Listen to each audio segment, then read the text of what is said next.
Nous allons écouter maintenant Dali Giroux et Jean-Pierre Couture. Alors Dali Giroux est professeur à l'école d'études politiques de l'Université d'Ottawa depuis 2003. Ses recherches portent sur les différentes formes de l'articulation entre le langage et le pouvoir. Elle travaille à partir de 3 réservoirs principaux: la pensée politique d'inspiration nietzschéenne, l'anthropologie des sociétés occidentales et la pensée politique autochtone contemporaine. Elle est membre du comité de rédaction des cahiers de l'idiotie et du comité d'organisation de l'Observatoire des nouvelles pratiques symboliques, ONOUPS. C'est très étonnant comme acronyme. Et elle collabore occasionnellement aux pages littéraires du Devoir. Jean-Pierre Couture, quant à lui, est professeur de sciences politiques à l'Université d'Ottawa. Il est membre de l'Observatoire des nouvelles pratiques symboliques, du comité de rédaction des cahiers de l'idiotie et du collectif d'Ababor. Ses recherches actuelles ont trait à l'épistémologie des sciences sociales, la sociologie des intellectuels, la phénoménologie politique et la pensée québécoise. Je leur cède la parole. Merci. Bonjour, je parlerai avant Jean-Pierre pour une épistémologie idiote. Ce sont des éléments d'une réflexion qu'on a élaborée dans le processus de création de cette revue qu'on a appelée les cahiers de l'idiotie, qui est encore un projet, disons, en gestation plutôt qu'un projet abouti. On travaille néanmoins là-dessus depuis 2007, 2 numéros parus, un 3e en chantier. Et pour faire une préface nietzschéenne sans le talent littéraire, parlons de l'état d'esprit dans lequel on a commencé à réfléchir à cette épistémologie idiote, ou de quelle maladie on souffrait quand on a commencé à se percevoir malgré nous comme des idiots. Notre contexte d'abord, et en particulier dans un colloque qui est plutôt associé aux études littéraires, c'est important de le dire, c'est celui des sciences sociales. Nous, on vient de la science politique. Et dans ce contexte-là, on a réfléchi à une épistémologie idiote, un peu dans des termes très émotifs, d'une réaction, si on veut, à l'académique et au disciplinaire. Donc, réaction à l'académique et au disciplinaire, tout en refusant de leur abandonner l'idée de science. Et c'est dans ce contexte-là que nous sommes retrouvés idiots, c'est-à-dire scientifiques non reconnus par leur propre discipline ou leur propre académie. Et donc, si on veut, on va présenter ici une figure d'idiot qui n'est pas tellement un commentaire sur l'imaginaire contemporain que une nécessité vitale, c'est-à-dire de comprendre comment nous-mêmes nous pouvons exister en tant qu'idiots savants, si l'on veut. Donc, deux moments là, de cette réflexion autour d'une épistémologie idiote. D'abord le quoi et le pourquoi, que je vais essayer de cerner, élaborer. Et dans un deuxième temps, le où et le comment, dont va vous entretenir mon collègue Couture. Quoi et pourquoi dans cette épistémologie idiote? Premier énoncé, il existe dans le grand bric-à-brac de la culture humaine d'innombrables figures d'idiots. Ce qu'on fait pendant ces 2 jours tourne autour de ça. Fou du village, fou du roi, clown, trickster, wittigo, roadrunner, poète, autiste, illuminé, ermite, John Clare, Frédéric Nietzsche, le célibataire endurci, le clochard céleste, la servante de Thalès, Jeanne d'Arc, Virginia Woolf, Cahen Tiotsa ou Auguste Blanqui, refusant aux juges les noms que la loi force sur eux, Harvey Pecker n'ayant jamais quitté Cleveland, Antonin Artaud refusant de chier, Yuri Kapralov récupérant des vieux pianos dans Alphabet C. Tous ces excentriques anonymes et autres enfants terribles, apparemment imperméables au jugement de leur père, irrécupérables. La liste est longue, heureusement. Deuxième énoncé. On accorde généralement à l'idiot, ont là la tribu des littérateurs, des sémiographes et tous ces gens du loisir théorique ou habitants de l'otium. On accorde à l'idiot une fonction, je mets des guillemets, une fonction dans l'économie culturelle et sociale dans laquelle il apparaît, dans laquelle il figure. Il est le héros candide d'une vérité insupportable, de célèbres mémoires Le fou à la lanterne. Il est le profanateur thérapeutique. Il est celui qui endosse le ridicule qui déchire la réalité. Il est le révolutionnaire ontologique. Il est l'amoureux de soi. L'idiot, professeur d'évidence, improbable qui annonce l'imparable, l'accident salutaire nécessaire et rare. Liminaire, disons-nous. Pour nous, surtout avant tout, l'idiot est celui qui pose la question dont la simplicité a un effet ruineux. C'est l'idiot savant.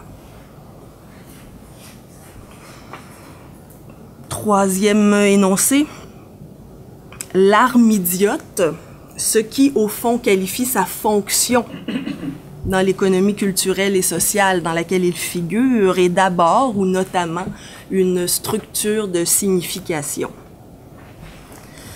Voyons-y de plus près.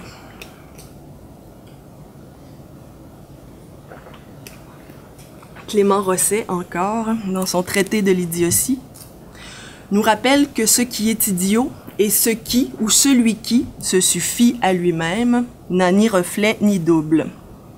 L'idiotie serait le fait d'un signe qui se fait signe à lui-même. Quelque chose dans ces eaux-là. Voilà qui conforte, n'est-ce pas, notre idée de liminarité à propos de la figure de l'idiot. Disant qu'il se suffit à lui-même, qu'il n'a ni reflet ni double, on pourrait penser un geste de fermeture au monde, un geste de repli, un refus sans doute infantile de la réalité. On pourrait penser un caprice, une incapacité, une constipation volontaire, Artaud, et par suite une intoxication volontaire, Sloterdijk. On pourrait penser un trou noir, une incapacité d'apprendre, une incapacité d'être dans le monde. Une idiotie, en somme, peut-être presque au sens commun du terme. Or, et c'est l'essentiel ici du mouvement qu'on veut opérer dans cette épistémologie idiote. Posons la question, qu'est-ce que ce soi-même ou qu'est-ce que soi-même, sans reflet ni double, et surtout, en quoi ce soi-même se suffit-il à lui-même?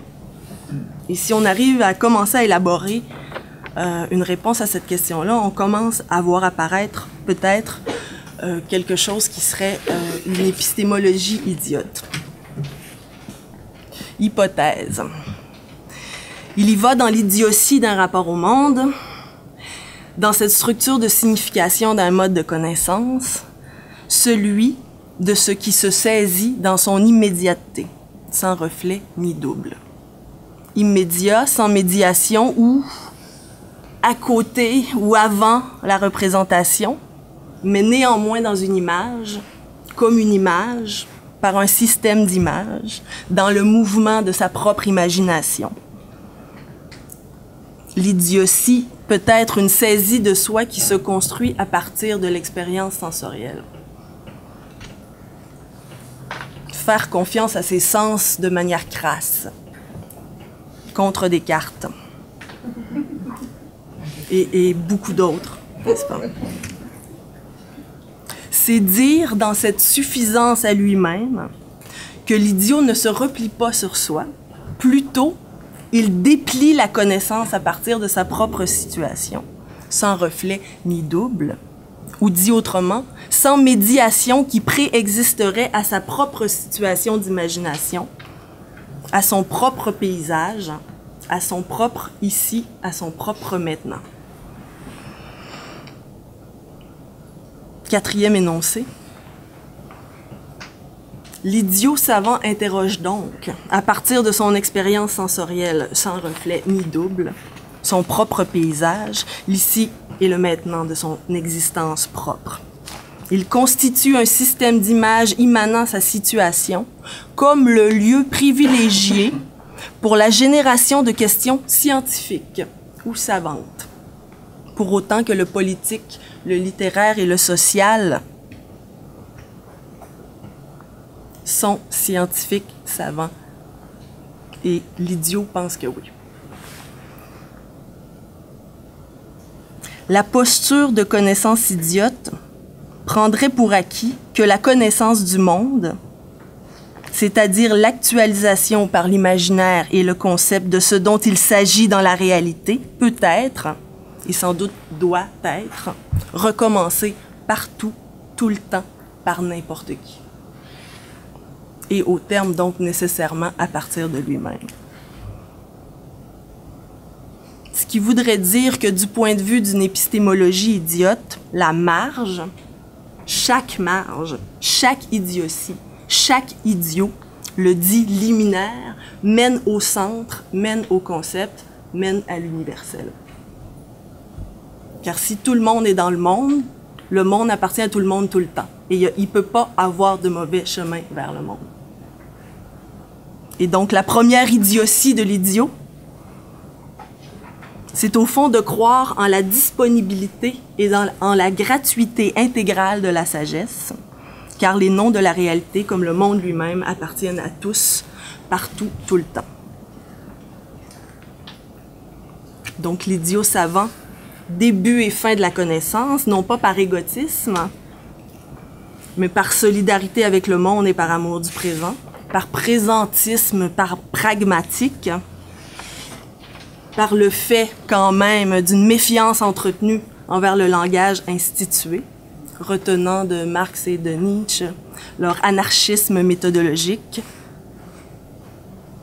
les rapports diaboliques entre pouvoir et langage, et encore surtout par refus de s'aliéner la philosophie et la science. Cinquième et dernier énoncé en ce qui me concerne, refus de s'aliéner la philosophie, car si la philosophie, si elle est amour de la sagesse, si elle est science, si elle est savoir, ne peut en aucun cas avoir le visage d'un système de signes cadavérisés, une doctrine ou une discipline, dont le secret serait passé d'une élite à une autre entre les générations. Dans ce passer le seuil. La philosophie, la science, le savoir, et c'est là la candeur idiote, est un artisanat de l'imagination dont il faut certes conserver, cultiver, transmettre, traduire et s'approprier les rudiments, n'importe où, n'importe quand, par n'importe qui.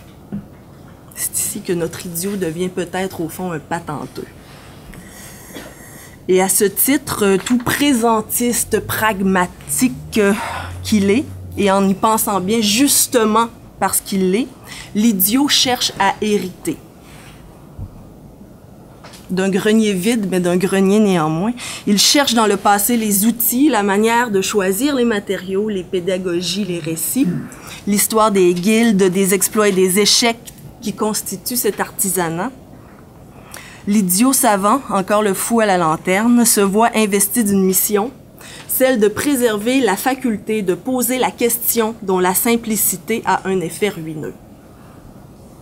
Il y a les ici-maintenant de l'avant, il y a les ici-maintenant de l'avenir. Entre les deux, un seul mot d'ordre, recommencer la philosophie, la science, le savoir, chaque jour, à travers toutes les rencontres, au sein de tous les paysages, participant de la génération d'un flux infini d'images et de radicaux qui ruinent la certitude que le langage institué veut insuffler au monde, au risque de paraître idiot.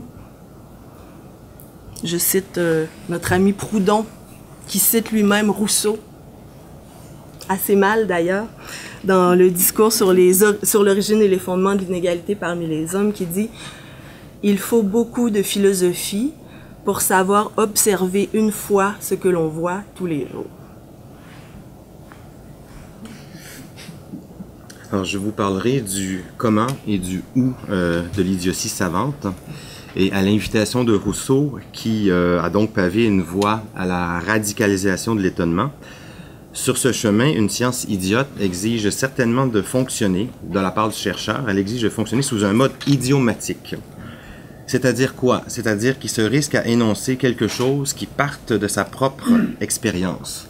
Donc le comment de l'idiotie, la question du comment, exige finalement sa part de parole risquée, un risque de dire. Or, sous l'emprise de nos disciplines scientifiques actuelles établies, la tolérance au risque de dire est très faible. Il y a des exceptions, il y a des expériences mémorables, il y a des colloques sur l'idiotie, mais la convention, et c'en est une, qui régit les communications scientifiques, exige le plus souvent de minimiser l'énonciation, d'empêcher la rencontre entre monde vécu et d'aiguiller les échanges dans une direction qui soit la moins gênante ou impliquante pour les participants. À y regarder de plus près, donc toujours nos disciplines, elles deviennent, selon nous, de plus en plus passives-agressives. C'est-à-dire, elles fabriquent des sujets passifs qui acceptent de ne rien énoncer, mais elles poussent en même temps les personnalités les plus performantes dans ce régime de sens à agressivement rejeter et écraser toute prétention à l'énonciation. Alors, s'assurer que personne n'énonce devient à terme la règle d'art des disciplines au sommet de leur art dans la mise en place de dispositifs, des frontières, qui polissent les travaux et qui se qualifient ou non comme disciplinaires. Et plus l'on maîtrise cet habitus passif-agressif, le mieux on est à même de se hisser soi-même jusqu'aux positions qui définissent les règles du jeu. C'est-à-dire, à la Bourdieu, lorsqu'on a finalement réussi à imposer le principe de hiérarchisation le plus favorable à ses propres produits.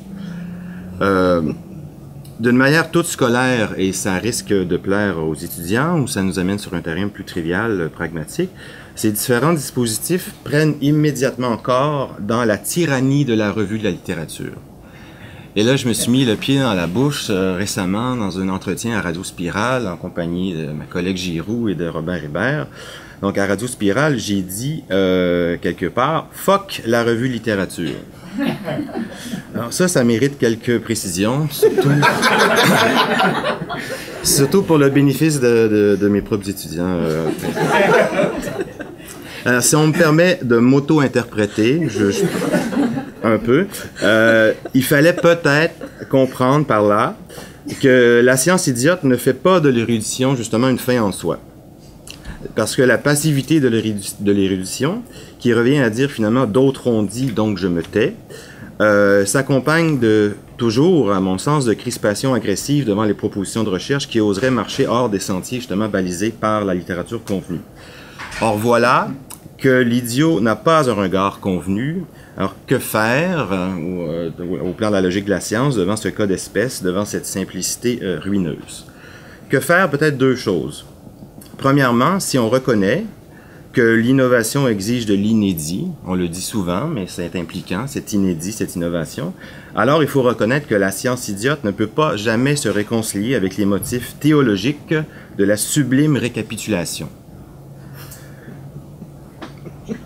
Deuxièmement, et c'est un complément à mon auto-interprétation, s'il vous plaît, si l'idiot qui s'étonne devant le monde a pour tâche, et c'est une tâche lourde, c'est une vocation, de restituer le fil de cette expérience, l'expérience passante, afin de la rendre visible et contagieuse pour d'autres, alors son exercice, et c'est les précisions de Giroux tantôt, son expérience n'est pas solipsiste. Il s'adresse à des pairs, il rejoint une conversation préexistante à laquelle il joint sa voix, une voix neuve. Donc c'est une parole, celle du savant idiot, qui ne s'énonce jamais pour elle-même, mais pour le seul bénéfice de l'objet, l'objet même de sa recherche, l'objet qui est sans reflet ni double. Alors cette parole qui transmet une sorte d'étonnement radical est une parole qui sert donc à la parution de cet objet, l'objet de l'étonnement, et non du sujet qui l'énonce. C'est pourquoi je compléterai, si j'ai dit « fuck la littérature », je double ceci aujourd'hui de l'énoncé suivant « fuck l'ego ». Et c'est à cet endroit du discours qu'il faudrait peut-être comprendre. Donc le propre de la science idiote, c'est de ne pas justement opposer au super-ego de la discipline un ego surentraîné et insolemment incapable finalement d'écrire pour les autres. La science idiote détruit à la fois la logique disciplinaire et aussi l'infantilité du génie incompris, qui, en privilégiant l'objet à toutes les étapes de la recherche, et ce à l'encontre des réflexes de la discipline ou des préjugés du chercheur, en vient à restituer, à radicaliser cet étonnement face à l'objet de l'expérience pensante. Ça a été dit tantôt, l'étonnement face à l'objet, c'est déplier la connaissance à partir de sa situation, comme ça a été dit tantôt. C'est faire, à mon sens, à notre sens, éclater le carcan des disciplines, en plus de, et surtout peut-être de désubjectiviser notre propre participation au discours. Tout à l'objet, c'est dire tout à la science, par le fait même, comme accès réflexif au réel. Et le sous-titre à Rosset, c'est le traité du réel, en quelque sorte. Donc, ce réel que l'idiot a décidé de ne jamais perdre de vue. Tout à l'objet, c'est finalement tout à la science. Alors, le comment de l'idiotie exige aussi de poser la question du où, le site, le lieu. Donc, à la question « Où aura lieu cette culture de la connaissance idiote ?», l'idiot répond « Dans mon corps, qui est là ?» On sait que lier la connaissance au corps est une démarche qui s'est vue condamnée à un statut subalterne, on disait liminaire, dans la tradition occidentale. Mais elle constitue en fait un contre-corpus permanent, donc lier la connaissance au corps, un contre-corpus toujours itéré face au continuum, et c'en est un, platonico-catholico-hegelien. On se souvient tous des frasques de Diogène de Sinope, ce héros, le philosophe chien qui humiliait la respectabilité aristocratique des académiciens athéniens, Platon en tête, à force de scandales scatologiques. Et les rabaissements de Diogène de Sinope, ce rabaissement de la théorie des incarnés, est toutefois aussi ancien que la théorie elle-même. Et je replacerai Diogène parmi les illustres passeurs de la science idiote. C'est un passeur, car la science idiote, ce regard idiot, est né certainement à Milet, 2 siècles avant lui, et de la bouche d'une femme. Alors souvenons-nous, parmi les fables d'Ésope, au plus loin de l'histoire de la naissance de la théorie occidentale, se trouve celle de l'astronome anonyme, ici, qui, plongé dans la contemplation du ciel, tomba dans un puits. La personnification des rôles est intervenue par la main de Platon. Il va orchestrer dans le tête-à-tête la chose suivante. L'astronome devient Thalès de Milet, fondateur de la philosophie, l'astronomie, et le témoin de sa chute, une mignonne esclave Thrace, qui le raille, je cite, de mettre tant d'ardeur à savoir ce qui est au ciel, alors qu'il ne s'apercevait pas de ce qu'il avait devant lui et à ses pieds. Donc, il y a naissance ici de la théorie, et l'écho du rire qui embarrasse le théoricien font apparaître dans cette double naissance, et j'emprunte la formule à Hans Blumenberg, fait apparaître un conflit des concepts de réalité entre une idiotie et la science instituée, l'impossibilité de leur entente. C'est dire que au corpus de la philosophie respectable a tout de suite été chevillé le contre-corpus de la posture idiote, gênante, insolente, à qui la tradition s'est empressée d'assigner une place basse, ou la place la plus basse dans la hiérarchie des discours vrais, c'est-à-dire la satire populaire, le rire gras, la vulgarité plébéienne, la grivoiserie, le carnaval, le cirque, le charivari. Discours vrai peut-être, mais subalterne. Alors, l'idiotie ou la science idiote part évidemment de cette assignation traditionnelle. C'est un point de départ. Cette fonction liminaire, la science idiote, hérite de cette position subalterne. Elle est en fait, d'abord, parole plébéienne réflexive. Qu'entendons-nous par là? Une parole d'en bas, plébéienne, sur le monde d'en haut, mais qui sait d'où elle parle et qui ne perd pas ce lieu de vue. Elle est réflexive. Donc, contrairement à la théorie de Thalès et bientôt de Platon et de tout le cortège de la philosophie, contrairement à ces théories qui ne se voient pas, la parole idiote a l'avantage décisif d'être une théorie qui se voit. Donc, bien entendu, être situé, être d'abord corps, ce n'est pas un point de vue omniscient, mais ce point de vue s'estime suffisamment renseigné sur l'aveuglement ou l'auto-aveuglement d'une théorie qui s'ignore pour accorder finalement au rire de l'esclave Thrace le trait d'esprit qui lui revient, qui lui échoit. Alors, si je dis bien parole plébéienne réflexive, je précise en disant que être du peuple ne fait pas de soi un idiot, comme vivre dans un tonneau ne fait pas de soi un philosophe. Car entre le vulgaire qui ne pense pas et l'idiot qui s'étonne, c'est toujours, bien entendu, l'ingrédient de la réflexivité qui intervient, permettant seul peut-être à l'idiot savant de se voir en train de faire. Une fine conscience de soi et de l'immédiateté du monde qui pulvérise et démasque les discours qui se sont rendus malades parce qu'obstinément sans corps ni lieu. Et donc la science idiote, c'est le chantier qui s'est ouvert, c'est le chantier qui s'ouvre. C'est à quel point Robert Hébert, philosophe de la vallée du Saint-Laurent, a eu raison d'écrire que, je le cite, « Rien n'est plus redoutable finalement que d'introduire l'espace-temps dans le discours philosophique », qui est la démarche idiote sans doute par excellence. Ça, hein? Peut-être deux remarques en terminant, on a encore un petit peu de temps dans notre webinaire, oui, bon. Parce que nous, notre département a quand même eu la bonne idée de nous confier des cours de méthodologie aux études supérieures. Donc on réfléchit beaucoup à la méthode, évidemment. Et ce qui avait d'insatisfaisant d'une certaine manière dans l'énoncé qu'on a construit pour une épistémologie idiote, c'est qu'on n'arrivait pas au bout à faire des propositions, disons, pratiques. C'est-à-dire, moi, je veux faire une recherche, je suis un idiot, comment ça fonctionne. Peut-être une remarque là-dessus avant d'en faire une autre. Recommencer la philosophie ici et maintenant par n'importe qui. Ça veut dire nécessairement que les questions, elles sont dans les paysages. Les questions, elles sont autour de nous. C'est ça être idiot aussi. Ça veut pas dire de pas prendre l'avion et de rester dans sa vallée du Saint-Laurent, mais ça veut dire que toutes les questions du monde peuvent commencer à quelques mètres de soi, dans son corps, dans le rapport aux autres. Tout est questionnable partout autour de soi, tout le temps. Pourquoi? C'est une piste, mais on pense que la pensée n'est pas dans la tête. On pense que c'est le monde qui pense. La pensée, elle est dans le monde. Après, il faut la voir. Faut pas on la produit pas, la pensée. Elle existe indépendamment de nous. Elle est là, autour de nous. On est dedans. Et donc, pour commencer à produire de la science, il faut comprendre que la pensée, elle est dans le monde. Et le monde, ben, il est partout. C'est un avantage fabuleux. Après, on a cherché... ça veut dire quoi? Ça veut dire, concrètement, ça veut dire poser des questions idiotes, hein? Poser les questions dont la simplicité a un effet ruineux. Et là, on pourra en nommer des milliers, mais les questions, ça peut partir de n'importe où. Et moi, une fois, j'ai mis un meuble de mélamine au bord du chemin. Tu sais. On se débarrasse de sa mélamine quand on monte les échelons sociaux. Quand on gagne un salaire décent, on jette la mélamine.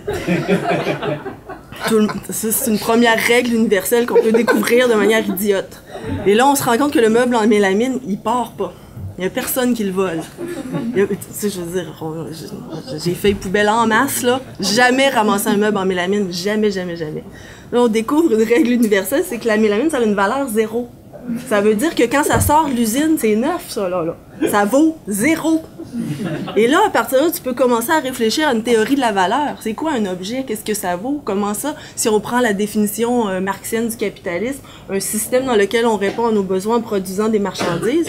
OK, on prend cet énoncé-là, mettons, tu as lu ça dans ton cours il y a 3-4 ans, machin. Puis là, après, tu mets ça en lien avec ton meuble en mélamine, tu te dis, aïe, il se passe quelque chose, là.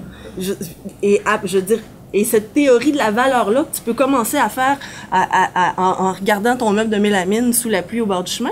Tu peux faire de la philosophie avec ta grand-mère à partir de ça, là. Ça marche. Voyons, grand-mère, personne l'apprend. Ma grand-mère, elle a été bien fâchée de ça, de voir que personne ne voulait de son meuble en mélamine. C'est comme fâchée, là. Puis là, elle était fâchée contre les pauvres, qui étaient gros durs, je sais pas quoi. Là, on est parti sur une affaire, mais on a découvert tout son ressentiment là-dedans. Finalement, elle était peut-être dégoûtée elle-même d'être associée à quelque chose qui valait rien. Tu sais, on peut déballer tout à partir de n'importe quoi. C'est un peu ce que j'essaie de dire. Je ne vais pas revenir là-dessus, mais qu'est-ce qui se passe au coin de la rue Chopin et Mozart? La question de Serge Cardin, c'est une question idiote. On s'en va, on dit qu'est-ce qui se passe ici, à Brossard, au coin de la rue Chopin et Mozart? Qu'est-ce qui se passe là? Ça s'appelle de même. Dans ma sacoche, j'ai une photo de la maison incendiée de Louis-Hippolyte Lafontaine que Robert Hébert m'a donnée hier. Mais il a construit toute une réflexion sur l'autodafé à partir de ça. C'est une maison au centre-ville, personne ne sait que c'est la maison de Louis-Hippolyte Lafontaine incendiée, elle est abandonnée, il n'y a rien de ça, placardé, il y a des parkings autour. Mais là, on peut commencer pas mal une histoire de la pensée dans la vallée du Saint-Laurent à partir de cette photo-là, à partir de cette maison-là. On peut construire toute une théorie de l'usage contemporain de l'espace en essayant d'expliquer à son père pourquoi il passe 1h30 par jour dans son auto, dans la circulation. Qu'est-ce qui se passe? Comment ça, toi, un être humain sur la Terre, là, dans ta vie, tu passes 10 heures par jour dans un char avec un gros café écoutant la radio commerciale. Qu'est-ce qui se passe? Interroger ce qu'il y a autour de soi. Toute la philosophie, elle est là-dedans. Et pour aller chercher une caution moins triviale que ma grand-mère, la mélamine, puis la radio commerciale, à mon avis, on a un cas de science idiote impeccable dans l'essai « Une chambre à soi » de Virginia Woolf, où on est invité à faire une conférence sur les femmes et la littérature, machin.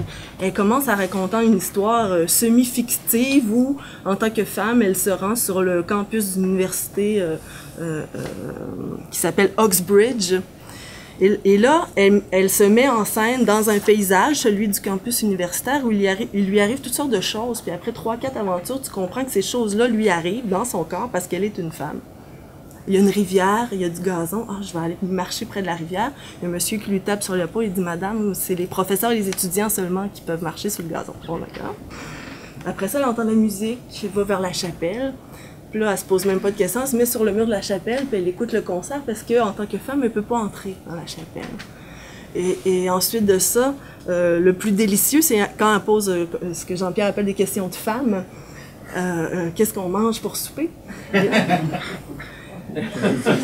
Qui est une question éminemment politique. Qu'est-ce qu'on mange pour souper?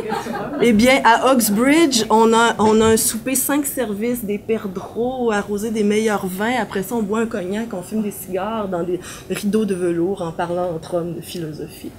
Et qu'est-ce qu'on mange pour souper au Collège des femmes, que ça a pris 60 ans pour ramasser les 30 000 livres sterling que ça prenait pour louer le petit local de cul dans lequel il y avait des cours pour éduquer les femmes? Mais là, ils mangeaient des choux de Bruxelles avec une espèce de bouillie un peu triste, puis il y avait des pruneaux pour dessert. Pas d'alcool, pas de cigares, pas de velours. Elle m'a dit, mais comment ça? Comment ça, ce repas-là et ce repas-là? Ça suffit amplement à produire de la science sur le monde contemporain que de poser ces questions-là. Et ce qu'on souhaite, dans le fond, c'est imaginer des idiots qui, malgré le fait qu'on leur a fait passer tous les seuils avec tous les pompons et tous les mortiers du monde de l'académie, soient encore capables de regarder autour d'eux puis de poser ces questions-là. C'était le premier énoncé de la conclusion. Si vous n'êtes pas épuisé, 1 minute. Parfait. Je veux revenir sur cette affaire de la liminarité. C'est beaucoup à partir de ça qu'on a réfléchi le sens de notre intervention. Faire de l'idiotie et du plébéien un mode de connaissance, c'est d'une certaine manière faire sortir l'idiot et la plèbe de sa périphérie sociale et culturelle, de sa liminarité. C'est aussi refuser l'étiquette de non-scientificité qui vient avec les questions idiotes. Nous, on pense que Virginia Woolf, c'est une savante, puis que s'il n'y aura jamais une science sociale digne de ce nom, ça va être comme ça qu'elle va fonctionner. Et donc, c'est refuser aussi l'auto-marginalisation dont l'idiotie est l'objet dans la figure idiote. Peut-être que parfois, c'est une posture de complaisance, celle de la marginalisation, de l'auto-marginalisation, et c'est peut-être même une posture vaniteuse qui serait celle de l'originalité. L'idiot savant n'a certainement rien à faire de la vanité, lui qui est sans reflet ni double. Il faut que ça aille ensemble. Donc, un risque, en tout cas, de ce rapport à la liminarité qui devient une espèce de célébration d'une posture qui nous apparaît dangereuse. Et pour finir, l'idiotie, parce qu'elle s'attache de manière crasse à son monde, le monde de n'importe qui, n'importe où, n'importe quand, est nécessairement au cœur, épistémologiquement, et non à la marge, culturellement et socialement, de ce dont il s'agit dans la philosophie, dans la science, dans la savoir. Et donc le mot final sur la définition d'une science idiote, c'est probablement idiotie plus idiotie plus idiotie plus idiotie plus idiotie plus idiotie plus idiotie. Voilà.